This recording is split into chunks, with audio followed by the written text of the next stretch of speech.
So we're talking about nervous system regulation today.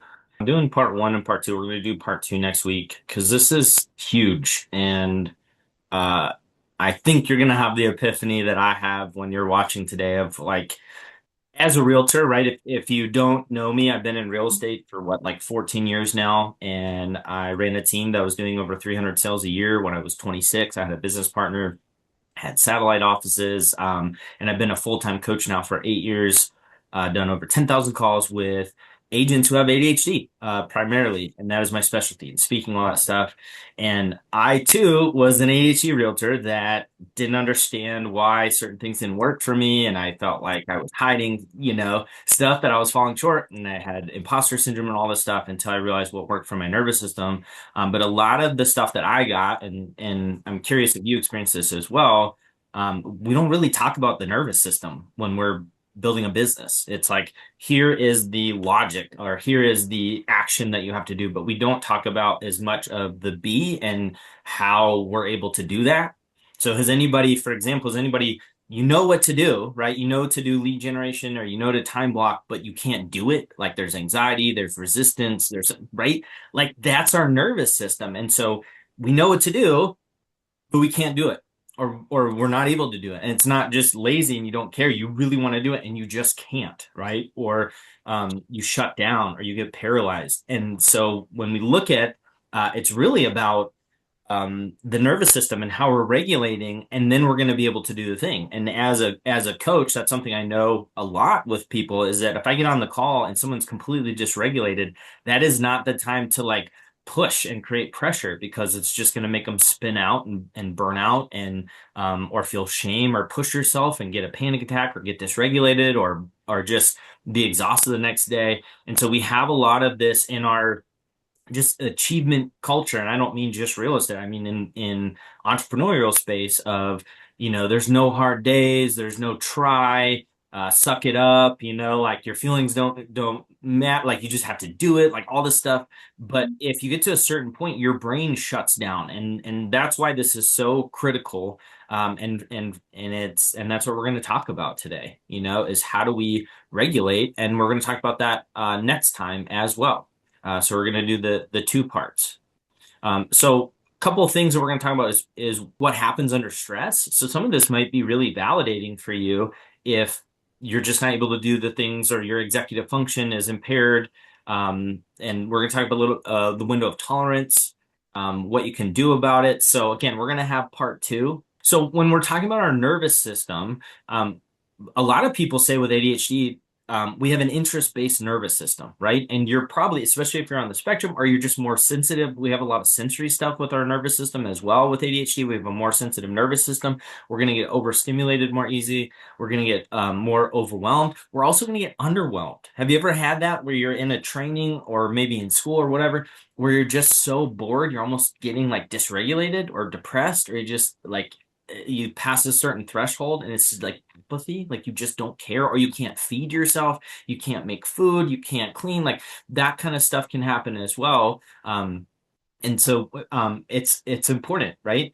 And so again, with ADHD, what's interesting is it's not just like a focus thing with ADHD or laziness or poor discipline. ADHD is directly tied to emotion regulation, attention regulation, and nervous system regulation, right? So productivity and your output is not the root issue. The root issue is what's going on in here and how are you able to show up and do the thing. And so as realtors, if we think about this, real estate's or entrepreneurial world, we have other people that aren't in real estate here or any project you're doing.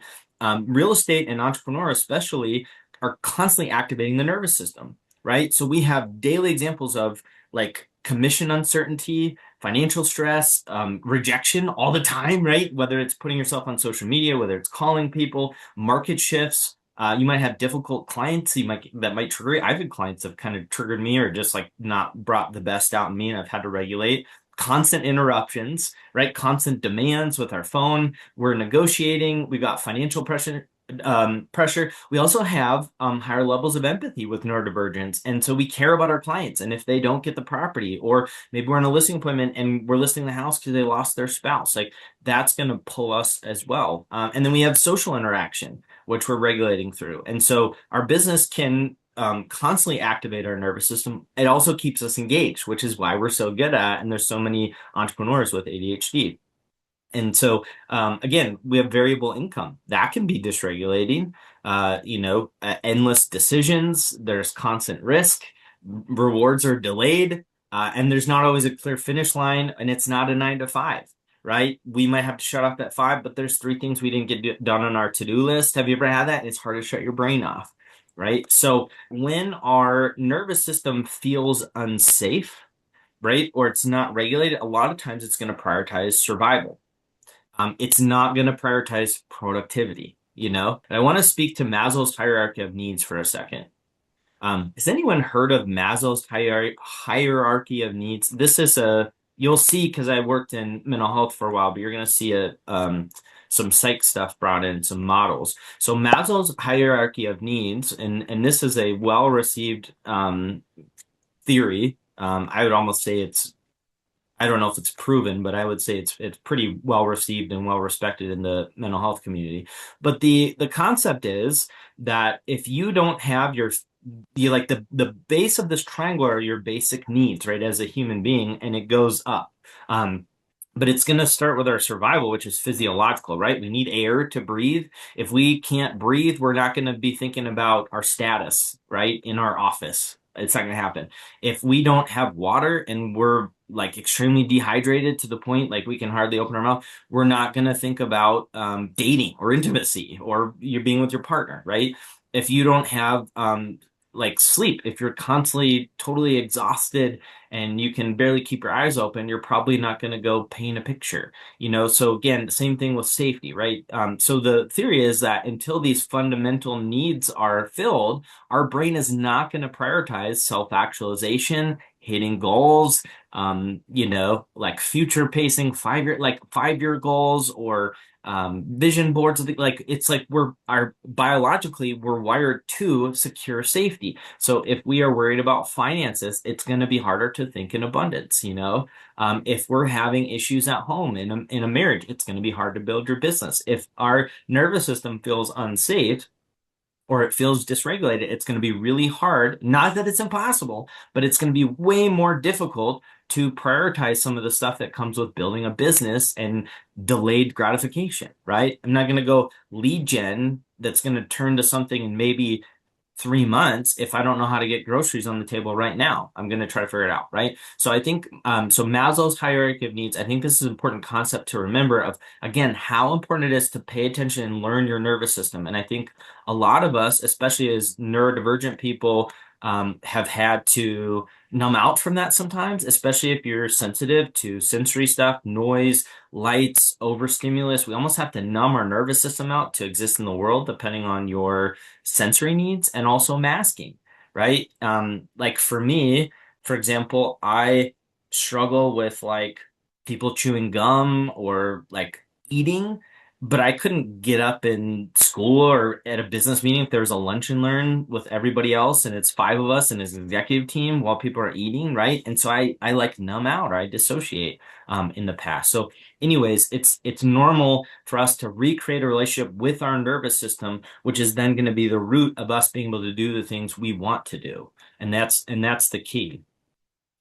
So again, we want safety first. And so when our brain doesn't feel safe or we feel dysregulated, our executive function is going to go offline unless it's towards survival. So we might lose some focus or the ability to plan or our memory, right? I've had mental health stuff in the past. I don't now. I have a great treatment plan and that's awesome, but I had extreme depression and I thought I was getting dementia because my memory was so bad. And then after I figured that all out and got back to baseline, now it's like my memory was fine, right? So even your memory can go. It's wild. If you have extreme anxiety, if you have PTSD, our creativity We don't always create when we're in survival mode or we're dysregulated. Our motivation can go offline, emotional control, impulse control. So again, it's not that you're lazy, you might be dysregulated.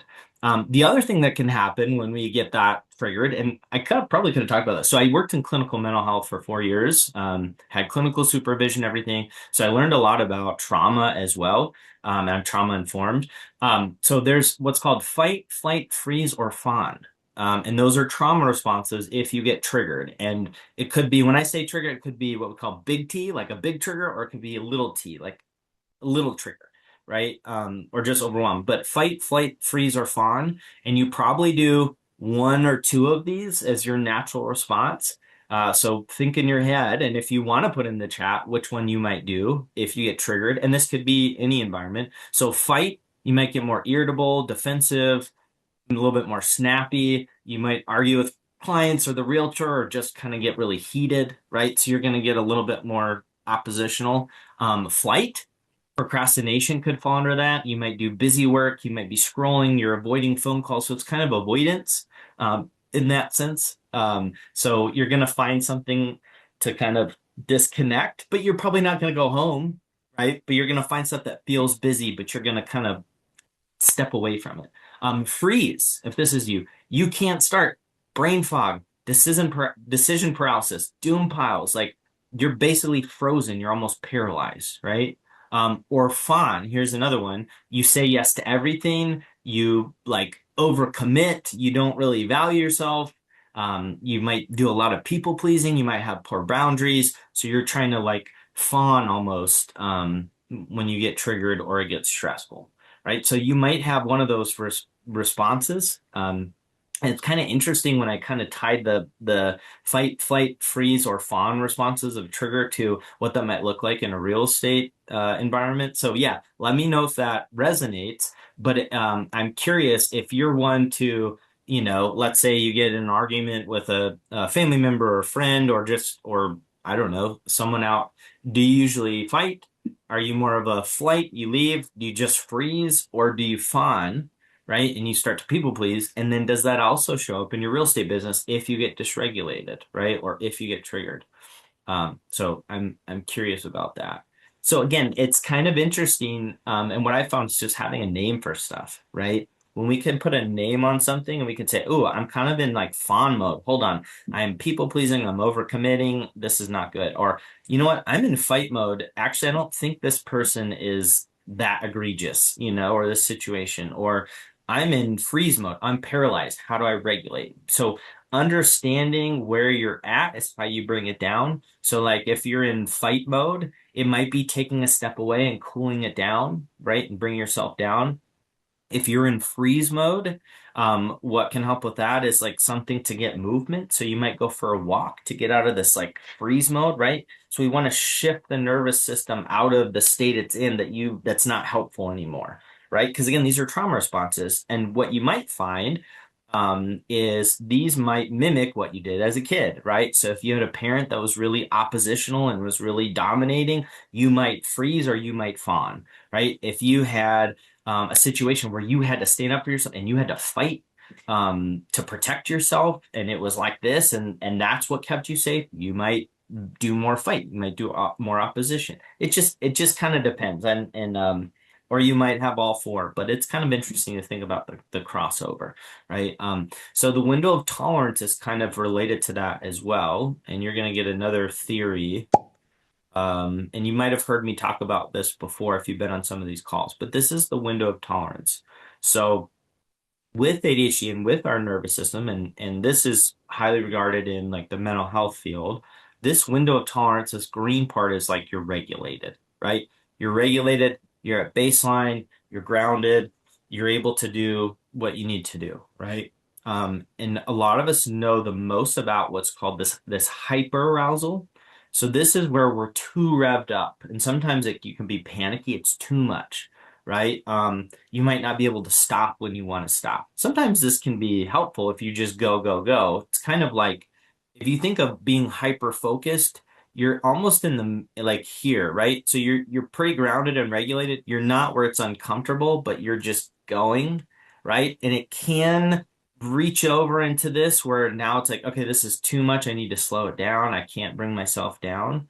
So I'm not talking about hyper focus. I'm talking when it starts getting uncomfortable, like it's too much, right? So hyper arousal is you're overreactive. You might feel kind of panicky. Some people, and if you don't have bipolar, but some people feel almost a little bit manic. But they don't necessarily have bipolar unless you have that diagnosis. I'm sure it would fit both, actually. But it's like too much, right? You might run with a lot of anxiety all the time. You just can't sit down, you can't slow down, you can't stop. The opposite, which a lot of people know about a lot less, is called hypoarousal. So this is when you're understimulated. Think of this like you're so bored you feel like you're gonna die, right? You're just understimulated. Or maybe you can't get off the couch, right? You're like, I shouldn't be burned out. I haven't been working to the point where I'd be burned out, but I feel burned out. And I just can't get myself going. And I'm depressed and I'm unmotivated and I'm lethargic and I'm just kind of apathetic and I can't really get excited about a lot of stuff. It could really look like major depression. So this is the hypoarousal. And a neurodivergent person is likely going to could swing between these two multiple times throughout the day. Sometimes might shift a couple times in an hour, right? Just depending on your environment and how you're wired. And so a lot of times I find agents will be in hypoarousal. They just can't get off the couch. They can't get motivated. They can't do what they need to do, but there's not really a reason for it. And it's just written off as depression or unmotivated. When really, if this is you, once you get in the office and you start calling people, you're good, Or once, has anybody had this where it's like, if I have a lot of stuff going on, I'm happier. Like if I don't have a lot going on, I'm actually kind of get depressed. I need a lot of stuff going on. That's when I do best. You might run that, the hypoarousal. And what's interesting is that a lot of times you might have one that you lean more towards. I'm this hypoarousal. As a kid, I was on the couch all the time. It took so much for me to do chores, but when it came time to play soccer, boom, I was up and nothing could stop me. And I'd show up early for practice and I'd leave late. But I was just chronically bored unless it was something I was interested in. And I got diagnosed with depression, major depression, I think at 7, which I still had. But once you got me into something that was fun, I was good. So it wasn't burnout. It wasn't, I mean, there was depression, definitely. I also have that. But some of it was just understimulated. There was no dopamine, right? And then some of you also might run a little bit more hyper aroused. You could just always on edge, always anxious, can't slow down, can't calm down, always hyper vigilant. And some of this could be, trauma, right? Because hypervigilance is a trauma response, depending if you've had that. So I think there's some overlap here, but really what's so helpful that I've seen is being able to name it. And I'll say that over and over again, having a name for something changes it because if you don't have a name for it, what do a lot of us do? If we don't have a name for something, man, I can't get off the couch. What's wrong with me? Right? Like beat ourselves up, shame ourselves, try to create stress and cortisol and all that stuff because it's all we know how to do. Whereas if you say, oh, I am, yeah, blame myself. I'm just very understimulated. So what can I do? I got to get some movement in. And we talked about transitions and change last week. And so going from a state of hypoarousal where you're just completely understimulated to totally revved up, there's a big change and transition in that. And there can be resistance to that as well, because remember, the nervous system likes sameness. The nervous system likes predictability. That's what feels safe. So it's an interesting thing when we can say, oh, it's not that I'm burned out. I need to rev my nervous system up. It's a way different thing than, God, I'm lazy. Why can't I get off the couch? What's wrong with me? I'm wasting time. I'm wasting potential. No, it's, oh, I'm understimulated. I don't have dopamine. What's a baby step I can do to bring my nervous system up, right? Where everything's going to be easier. So for me, one of the non-negotiables, if I want to have a good day, is to get some kind of movement in as soon as I get up, ideally before I turn this on or I start looking at anything, right? Like maybe if there's texts from family members, but other than that, I need to get some kind of movement in for my brain to rev up, or I'm not going to get going until noon. Like it's not going to happen. It's going to take a long time. So I know that about myself. And so it might be that I roll out of bed and I stretch on the floor, and that's the transition to then get up. Or it might be that I put all my clothes out for the gym and I already know what I'm going to do and water and I make it really easy. So we want to make the change and the transition really easy. If I don't do it, I'm telling you, I'm not going to get going until noon. Like it's probably not going to happen because my brain is just understimulated, right?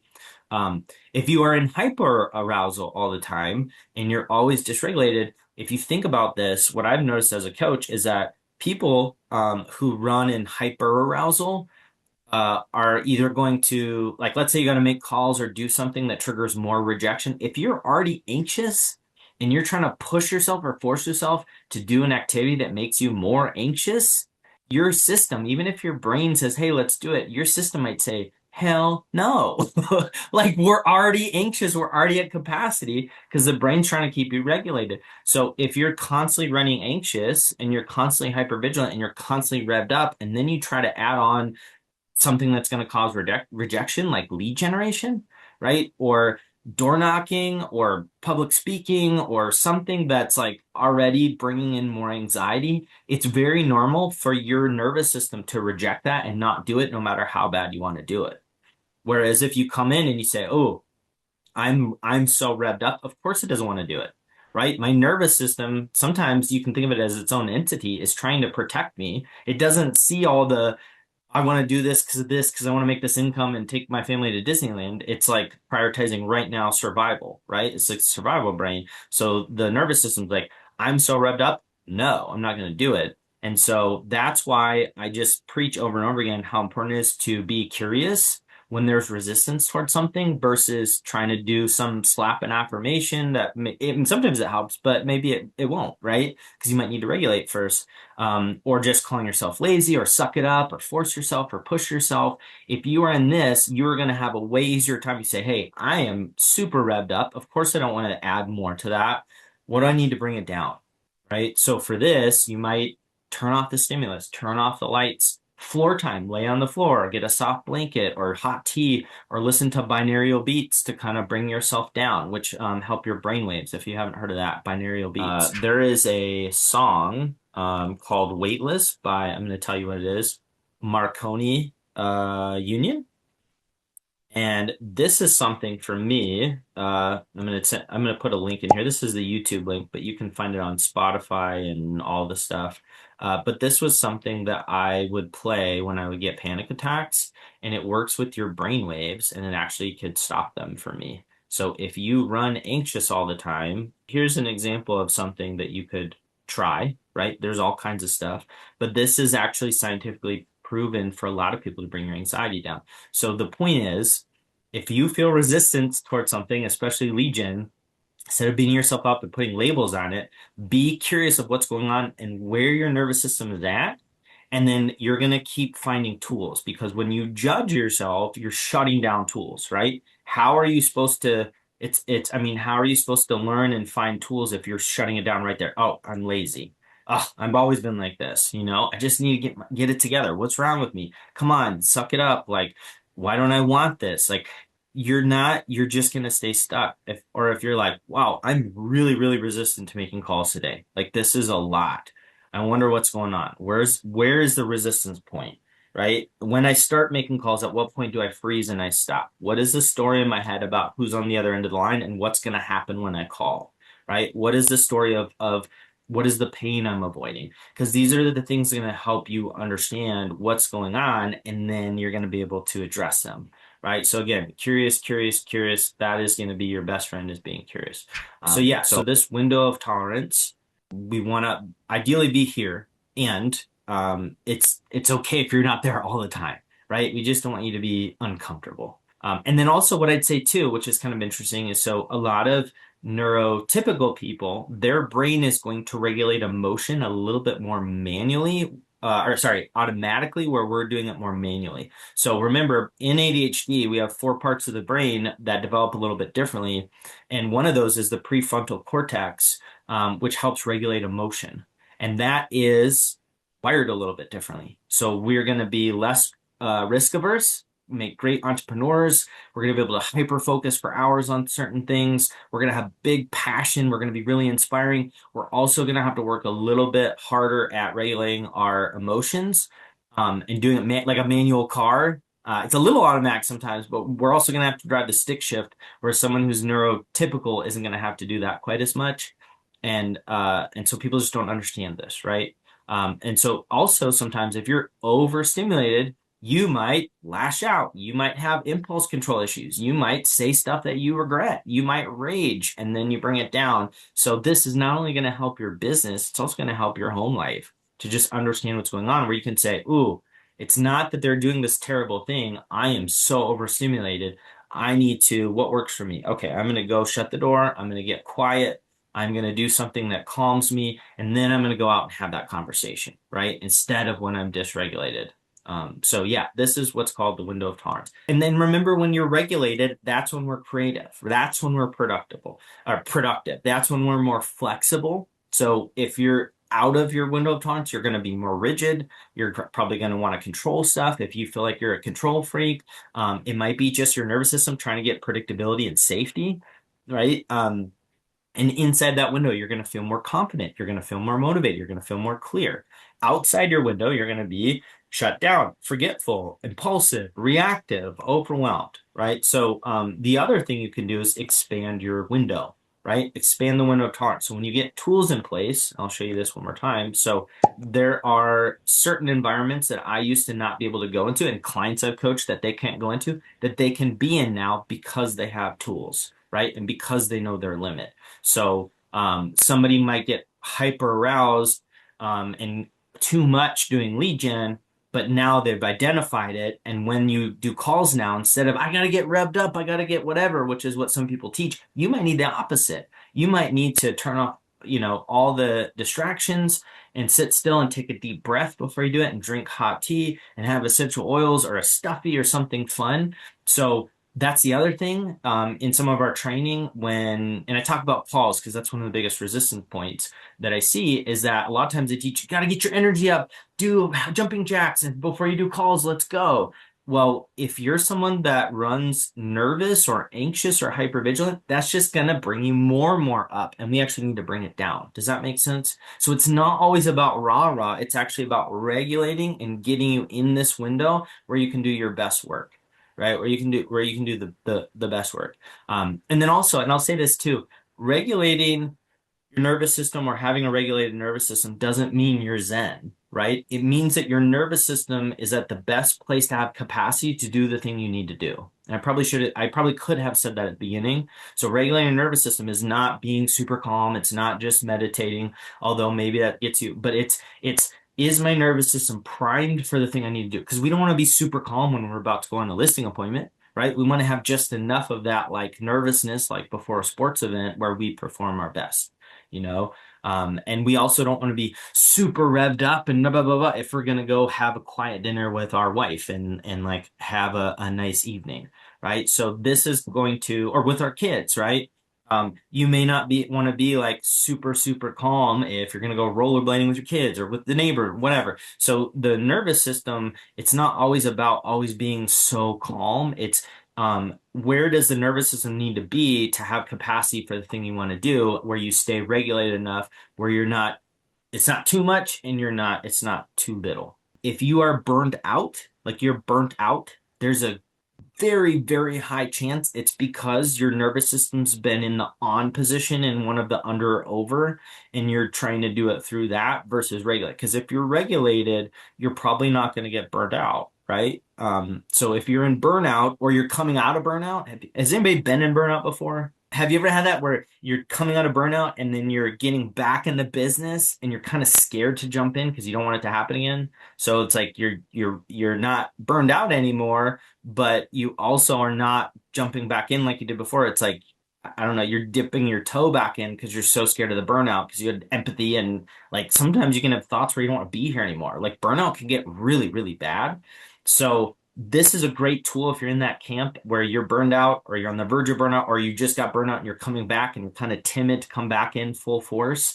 Understanding how to regulate is going to protect you from that burnout, right? Because the other thing is if you push yourself too much, right?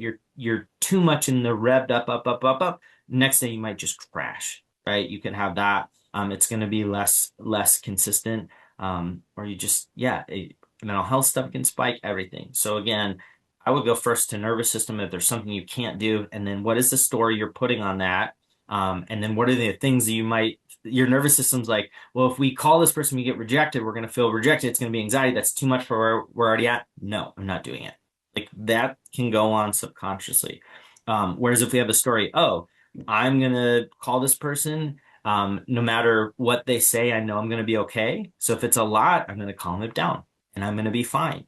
So you start to build trust in that as well, and then you start to remove a lot of the resistance towards doing things because you know that you can regulate, because it's horrible to be dysregulated. Like it feels so uncomfortable, right? It's like to just be way too revved up, you almost feel manic and you can't calm it down, or like it doesn't feel good. And that's like in our body, right? So yeah, it's kind of interesting. But developing a relationship with your nervous system is important. And we are more likely to have some like autoimmune stuff or hypermobility, Ehlers-Danlos, PMDD. Women are way more likely to have PMDD, which is like, think of PMS like times 100. It's really difficult, and it can just totally swing all over the place. And so building a relationship with your nervous system sometimes is a new thing because you might have had to dissociate from that. And so it's a really brave thing to do, especially if you have trauma, like being in your body for some people is scary. It doesn't feel good. And so again, take it slow. If it feels like too much, don't flood your system. But the more you can build a relationship with your nervous system, understanding what it needs, getting accommodations in place, the more you're going to produce. It's pretty wild. If you are someone who has not been in your body a lot, and that was me, I had to really work at that at a high level to be in my body. Something that was extremely helpful if you're learning that is to give yourself good experiences. So I'm going to talk from a trauma lens because I know we have a lot of people who've had trauma on here, and with ADHD, there's a higher prevalence of PTSD because of how sensitive our nervous systems are. But giving corrective experiences are really helpful. So if you are wanting to be in your body more, which the more in your body you are, the more present you are, and the more present you are, the more fulfilling life can be. So trauma can do that thing where it kind of steals that, but we get to give it back. But giving yourself corrective experiences in your body that make it feel safe and want to be there is really powerful. And so music can be a beautiful thing. Being outside, right? Being in sunshine, hugs, like all the happy things, hot baths, like if there's certain smells, like I love the smell of like a fresh orange or things, like intentionally paying attention when you do those things to like just correct or getting like massages, right? Like that can be helpful. Petting animals, like doing fun things, gardening, like getting your hands and stuff, working out, whatever. But training your brain like, hey, it's actually really good to be in our body, and it's like really happy, that can start to do that as well if you've had trauma, because I know there's some people who've had there. But we want corrective experiences versus just being in your body and your brain's like no, may not want to. So yeah, it's a really beautiful thing that can happen. Thank you guys so much for being here. Thank you for the great questions and conversation. Appreciate you so much, and always here. So we'll see you next time. Have a wonderful day.